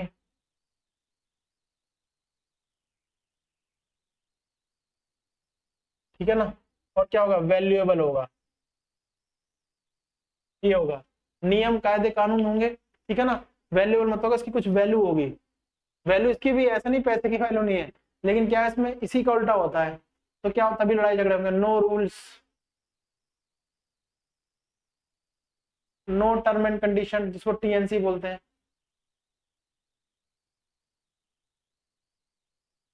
और नो वैल्यूएशन, कोई वैल्यूएशन नहीं होती। ये रहा, ये होता है। इसलिए क्या होता है ना, यहाँ पर जो भी पैसा लेता है या देता है वो मार खा जाता है, इस वजह से कि भाई मार खा जाता है मतलब ये नहीं कि लठ बसते मार खाता है, कहने का मतलब है पैसा लौटता नहीं है, एनपीए बन जाता है उसके लिए, और कहीं पे लिखा है नहीं, कानूनी तौर पर कुछ है नहीं, तो केस लड़ने में मजबूत नहीं रहता है। अब यहाँ पर केस मजबूत दोनों तरफ से होगा। कैसे? आपको लिखावट में दिया गया है और आपको स्टैंप लगा के दिया गया कि आपसे इंटरेस्ट रेट जो है ना, दोनों तरफ से देखते हैं। चलो यहाँ पर कौन है, एक तो बैंक है ना, बैंक, और एक कंज्यूमर है, उपभोक्ता। दोनों को फायदा होगा। अगर बैंक इंटरेस्ट रेट ज्यादा लगाता है, मान लो 8% पे बात हुई थी, 10% कर देता है बीच में, तो ये लीगली एक्शन ले सकता है बैंक पर। और अगर ये ना दे टाइम पर, तो बैंक भी क्या कर सकता है इस पर, लीगली एक्शन। तो जब दोनों को पता है, दोनों डर रहे हैं कि भाई मैं गलत करूंगा तो एक्शन हो जाएगा, तो दोनों सही चलेंगे। सही चलेंगे तो क्या होगा, अच्छे से लोन दिया जाएगा और वापस भी किया जाएगा, एनपीए नहीं बनेगा। नहीं समझाया? जब दोनों तरफ से चीजें अच्छी चल रही है ना, तो कहीं पर झगड़े की संभावना है नहीं, ठीक है ना। No reason to dispute at ever, कभी नहीं होगा। लेकिन जब चीजें ही खराब हो गई ना, तो क्या होगा, तब तो होगा भैया। टर्म कंडीशन ही नहीं है आपके पास, क्या करोगे, है ना। टर्म कंडीशन ही नहीं है आपके पास, करोगे क्या, ये वाली बात है। ठीक है, इसलिए ऐसा होता है। तो हमें कहाँ से लोन लेना चाहिए, हमें लेना चाहिए ऑर्गेनाइज सेक्टर, संगठित क्षेत्र। ये आपके 10वीं की बुक में भी है, चैप्टर डेवलपमेंट है, उसमें भी पढ़ना, पास में आगे ना, ये होता है। अब यहीं से हम लोग बात करते हैं, एक और टॉपिक निकल के आता है, विकास। थोड़ा सा उसको देख लेते हैं, विकास, ठीक है ना, डेवलपमेंट। चलो इसको नोट कर लेना, स्क्रीनशॉट लेना, पॉज करके लिख लेना, एज पर योर विश, जैसा अच्छा लगता है ना। हटा दें इसको, चलो इसको हटाता हूं मैं, है ना, इसको हटा देते हैं।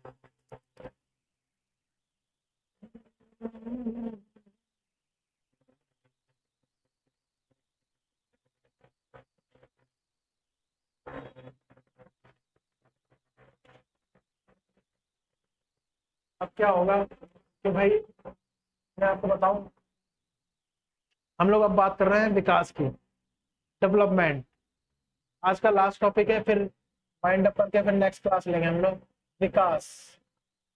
ये है डेवलपमेंट, ठीक है, विकास डेवलपमेंट। इसमें क्या होता है विकास डेवलपमेंट में, अच्छा सुनो, हम लोग कैसे कहेंगे कि भाई विकास हो रहा है, हम लोग कैसे कहेंगे विकास हो रहा है, कि भाई जैसे मान लो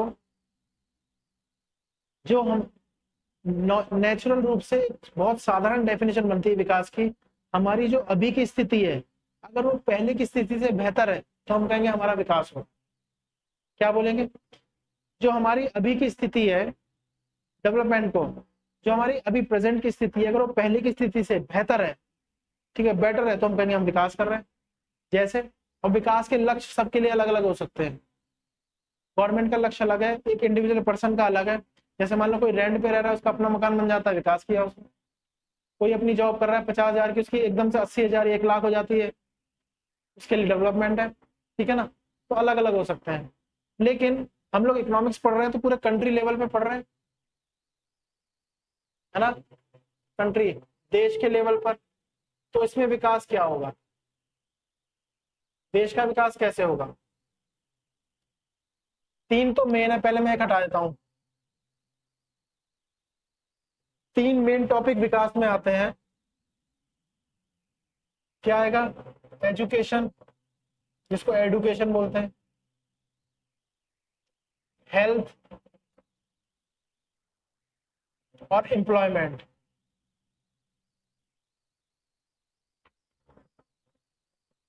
ठीक है, शिक्षा, स्वास्थ्य और रोजगार। शिक्षा, स्वास्थ्य, रोजगार, ये 3 तो बेसिक हैं, ये बेसिक चाहिए ही चाहिए। ये क्या है, बेसिक है, ये तो चाहिए ही चाहिए। मूल रूप से। लेकिन 2-3 और जोड़ दो, इसमें प्लस कर दो। लिटरेसी रेट,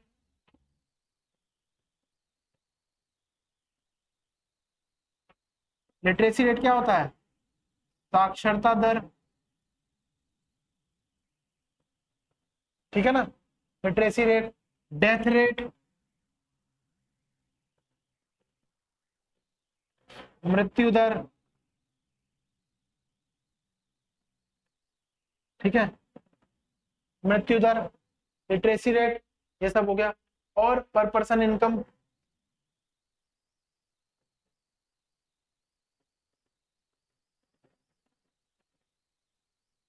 प्रति व्यक्ति आय, ये हो गया। ये जब ऐड हो जाता है ना, 3 और ये ऐड हो जाता है, तो एक तैयार होती है इंडेक्सिंग। क्या तैयार होती है? इंडेक्सिंग, जिसको क्या बोलेंगे, किसके लिए तैयार हो रही है? ह्यूमन के लिए। ये सब चीजें होंगी तो क्या होगा? ह्यूमन का क्या होगा? डेवलपमेंट। हमने नंबरिंग कर दी तो उसको इंडेक्सिंग बोलते हैं, तो क्या हो गया? इंडेक्सिंग। तो ये हो गया HDI। क्या हो गया? HDI। बात समझ रही है? HDI यानी किसी देश के विकास को अगर हम लोगों ने देखना है ना, तो ये सारे टॉपिक होते हैं। एजुकेशन हो गया, हेल्थ हो गया, एम्प्लॉयमेंट हो गया, लिटरेसी रेट, डेथ रेट, पर पर्सन इनकम, बहुत सारे होते हैं, और भी बहुत सारे होते हैं, मैंने मेन लिख दिए इसमें, ठीक है। ये ह्यूमन के लिए है, तो ह्यूमन डेवलपमेंट इंडेक्सिंग, मानव विकास सूचकांक, मानव विकास सूचकांक। अब ये कौन सी संस्था जारी करती है आपको लिखना है। मानव विकास सूचकांक HDI कौन सी संस्था भारत की जारी करती है लिखना है। और भारत का अभी नाउ इंडिया का कौन सा स्थान है, इंडिया कौन सा प्लेस है, ये आपको बताना है।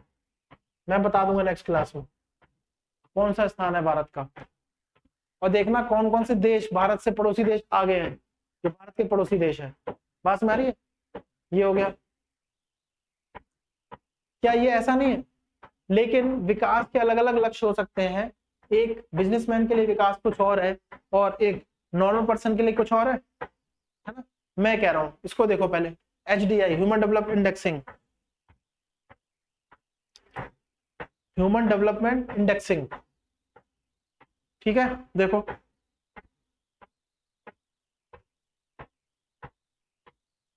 बात समझ आई है मैं क्या कह रहा हूँ? देखो उसको समझ आ रहा है? तो 3 तो बेसिक हो गए, एजुकेशन, शिक्षा, हेल्थ, स्वास्थ्य, एम्प्लॉयमेंट, रोजगार। हमने कहा था कोरोना में भारत को क्यों अच्छा माना गया, क्योंकि उसने अपना हेल्थ सेक्टर अच्छा मानते हुए बहुत सारी जो डेथ के रेशियो थे उसको कम कर दिया, तो माना गया कि भारत ने डेवलपमेंट किया है। एम्प्लॉयमेंट के मामले में अभी भी पिछड़ा हुआ है, एजुकेशन के मामले में उतना नहीं है, इसलिए सरकार हमेशा हमेशा इस पर क्या करती है? इन्वेस्ट करती रहती है। और अगर बोला जाए तो बजट में खुद देखो ना, जिस चीज पर बजट बिगड़ रहा है, उस जो चीज बिगड़ रही है उसी पे बजट तैयार किया जाता है। एजुकेशन पर फिर क्या करेगी? इन्वेस्ट करेगी, हेल्थ पर भी करेगी, एम्प्लॉयमेंट पर भी करेगी। और एम्प्लॉयमेंट ये समझ में आ गया ना, एम्प्लॉयमेंट पे करेगी तो एक मनरेगा, मनरेगा स्कीम आप लोगों को याद हो, जिस पर हमारे संसद में बहुत ज्यादा मजाक बना, ठीक है। देखो हमें सरकार से मतलब नहीं है, हम लोग स्टूडेंट हैं, हमें अच्छे से ज्ञान लेकर, क्योंकि मैंने फिर बोला कि भाई बहस नहीं करना, हमें बहस नहीं करनी है टॉपिक पर किसी पर कि राजनीति है, ये पार्टी अच्छी, वो गंदी, ये बढ़िया, वो खराब, ये नेता अच्छा, वो नेता। हमें मेन चीज लेने नहीं है जो हमारे काम की है। तो हमने क्या कहा, एम्प्लॉयमेंट सरकार जो है नहीं दे पा रही थी। सरकार जो है, बहुत सारे लोग जो थे हमारे देश में अनएम्प्लॉयड थे, एम्प्लॉयमेंट देने के लिए गांव में अगर बात की तो मनरेगा, क्या था? मनरेगा, ठीक है ना। Mahatma Gandhi national rural employment guarantee act, पास में क्या? Mahatma Gandhi national rural employment guarantee act. ये क्या था? 100 दिनों का रोजगार, 100 दिनों का रोजगार गांव में। ये अच्छी स्कीम थी, इसमें कोई बुराई थोड़ी है। जो काम, जिसको काम नहीं था, जो खाली बैठा हुआ, तब खाली कौन बैठेगा? देखो हर एक चीज कनेक्ट है। एम्प्लॉयमेंट देने की बात कर रही है, एम्प्लॉयमेंट किसको देगी? जो अनएम्प्लॉयड होगा, बेरोजगार होगा। अनएम्प्लॉयड कब होगा? पहले ये नोट कर लो। एक टॉपिक छोटा सा और बता दे रहा हूँ, नोट कर लो, हट गया हूं मैं। ठीक है, नोट कर लो।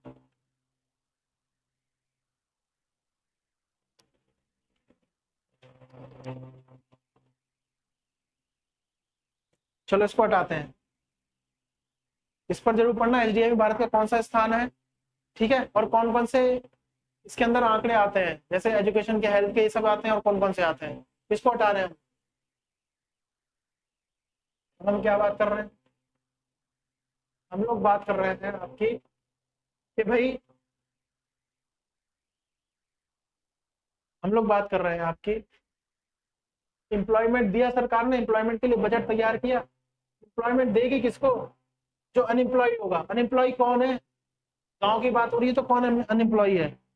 देखो गांव में क्या है भाई, विलेजेस में क्या है, रूरल एरियाज में क्या है? रूरल एरिया, इसमें क्या है? ग्रामीण क्षेत्र। ग्रामीण क्षेत्र, इसमें क्या है आपका? ग्रामीण क्षेत्र में क्या है? ग्रामीण क्षेत्र में, ग्रामीण क्षेत्र में आपके पास अगर कोई बंदा अनएम्प्लॉयड है, अनएम्प्लॉयड है, तो यानी खेती बाड़ी के काम नहीं कर रहा है, अनएम्प्लॉयड मतलब बेरोजगार है। या तो खेती बाड़ी नहीं कर रहा तो अलग बात है, या वो क्या होगा, किसके अंदर होगा? वो होगा सीजनेबल,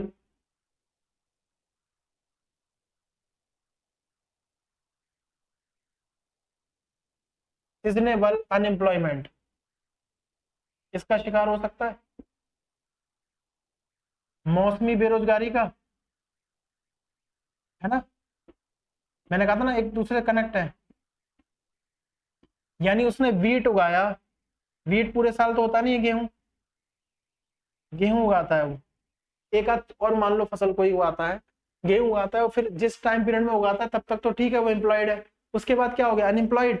सरकार आ जाती है, फिर कहती है नहीं, तुम्हें अनएम्प्लॉयड नहीं रहने देंगे, चलो 100 दिनों का। और बहुत अच्छा यहाँ पर स्कीम निकाली 100 दिनों की। इसी बीच में दूसरी फसल भी उगा लेगा। 1-2 महीने का अंतर होता है ना, तो 2 महीने क्या हो गए? 2-3 महीने का, बल्कि 3 महीने के बाद नई फसल दोबारा आ जाएगी। 3 महीने 30 के हिसाब से लगाएंगे तो 90 दिन हो गया, 10 दिन और फालतू दे दिए कि चलो, है ना? तो क्या होगा? 100 दिनों का रोजगार दिया जाएगा। 100 दिनों का रोजगार, जिसको मनरेगा बोल दिया। क्या बोल दिया? मनरेगा, है ना? MNREGA, Mahatma Gandhi national rural employment guarantee act, है ना? महात्मा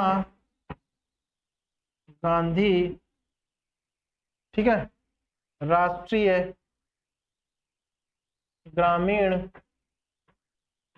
रोजगार अधिनियम।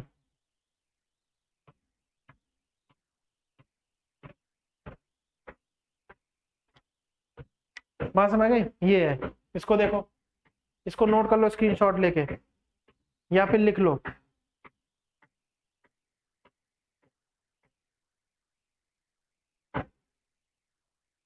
बात समझ आ रही है? मैं कह रहा हूं उसको लिख लो।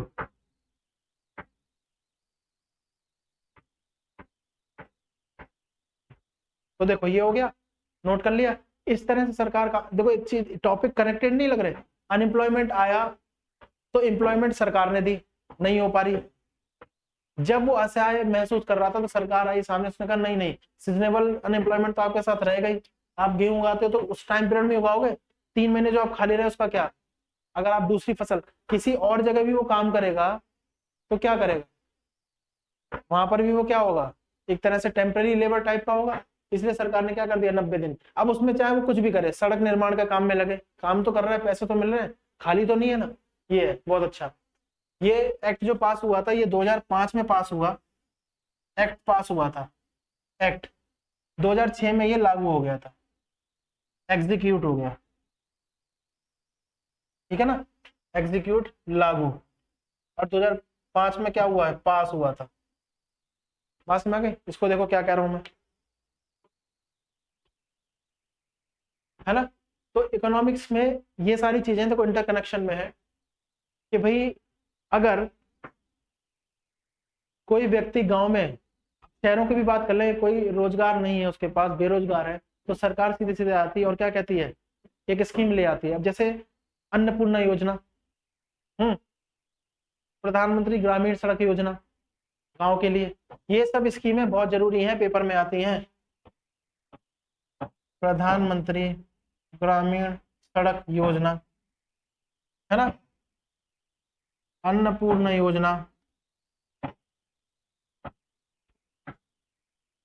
ये सब, ये क्यों है, क्यों सड़क पे जोड़ दिया गया? अटल बिहारी वाजपेयी साहब की जब सरकार थी ना बीजेपी की, तब उस समय से शुरू हुआ है गांव के विकास में।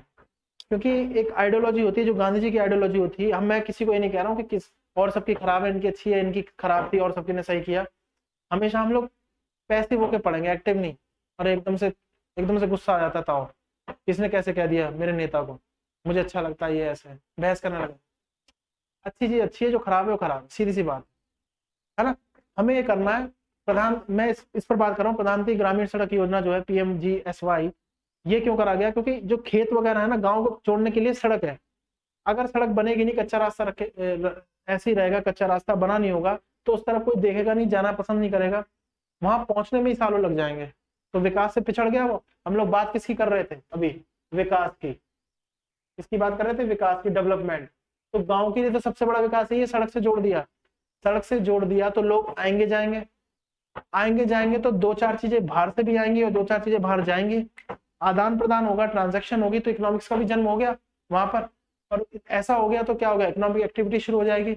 इकोनॉमिक एक्टिविटी शुरू हो गई तो उसका डेवलपमेंट अपने आप धीरे धीरे शुरू हो जाएगा। बहुत पहले ऐसा नहीं होता था। अब क्या होता है, गांव में बड़े शहर, जो गांव के आसपास शहर है, वहां से सामान लाए, छोटी सी दुकान ली, उसमें डाल दिया और डेली बेसिस पे गांव वालों को दे रहे हैं। 10 की लाई 11 की दे दी, 12 की दे दी, 1-2 रुपए मार्जिन अपना रखते हैं, जो भी है। मतलब लोगों को वहां भी मिल गई, शहर नहीं जाना पड़ा, और उसका व्यापार चल रहा है, शॉपकीपिंग, ठीक है ना, शॉप का जो काम हो गया। फिर ट्रांसपोर्ट का भी काम है, लोगों को पहुंचाना अपना। मैं एक तरीका बता रहा हूँ, मतलब ये करना तरीका, मतलब ये नहीं कि हम लोगों ने किया है और तुम लोगों को भी करना है, ऐसा ऐसा ज्यादातर होता है इकोनॉमिक एक्टिविटी को जारी रखने के लिए। सड़क बन चुकी है प्रधानमंत्री ग्रामीण सड़क योजना के थ्रू, ठीक है, सड़क ने शहर से जोड़ा। अब शहर से जो गांव आना चाहेगा उसको ट्रांसपोर्टेशन से पहुंचा देंगे, ट्रांसपोर्टेशन से, या गांव से जो शहर जाएगा उसको भी, या शहर से जो गांव आदान प्रदान हो रहा है उससे भी हो गया। क्यों? क्योंकि सड़कें वहां पर बनी हुई थी। अन्नपूर्णा योजना जो था वो खाने से रिलेटेड है, अन्नपूर्णा देवी खाने की बोली जाती है, तो ये रिलेटेड है फूड से, खाना। जैसे कि हमने कहा था कि बच्चों को न्यूट्रिशन की आवश्यकता है, इसलिए इसी के जरिए पहले क्या हुआ, मिड डे मील, याद है आपको? मिड डे मील, दोपहर का भोजन, दोपहर का भोजन, ये बच्चों को दिया गया, है ना, ये बच्चों को दिया गया।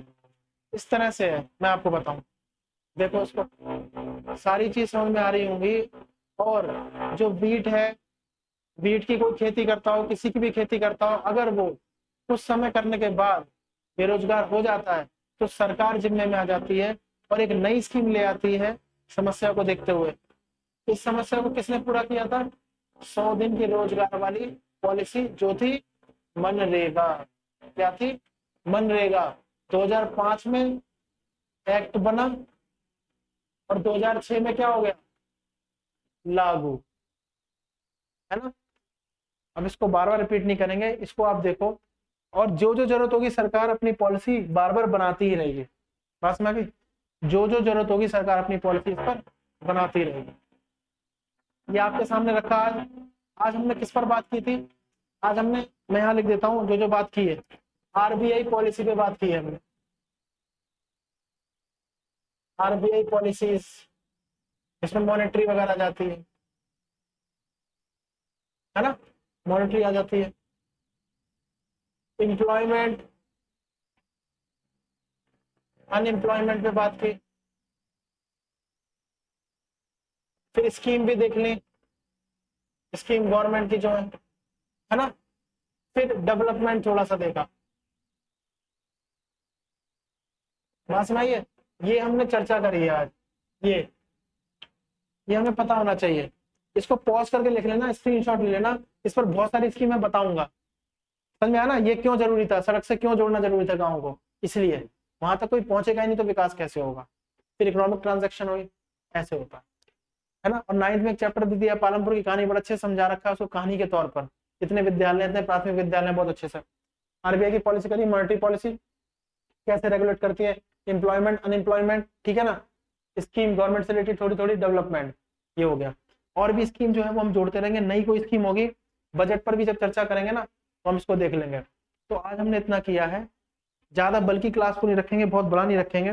नेक्स्ट क्लास में हम लोग देखेंगे इससे आगे, ठीक है, नेक्स्ट क्लास में हम इससे आगे देखेंगे, आगे चलते हुए और चीजें।